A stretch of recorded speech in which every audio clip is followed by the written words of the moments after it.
चौक रवात में जमी तनाजे में एक शख्स कत्ल, रोड के दोनों अतराफ गाड़ियों की लंबी कतारें। इस्लामाबाद रेड न्यूज के चीफ एग्जीक्यूटिव राजा जाहिद आजाद के भाई अकबर फायरिंग में जाँ बहक हो गए। रवात टी चौक के करीब एहतजाज रोड ब्लॉक प्लाट के तनाजे पर दो ग्रुपों में लड़ाई।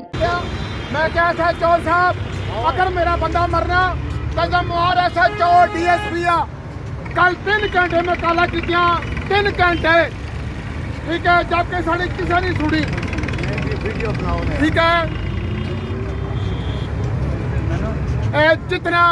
जितना मामलात होया SHO और DSP कराया, SHO सियाला और DSP कराल, जो मुतलका लगना सियाले की DSP। बंदा मरी है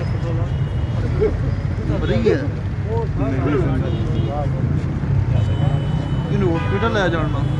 अरे कंबल बहुत सेवर यार, कंबल बहुत, कंबल मंगाओ।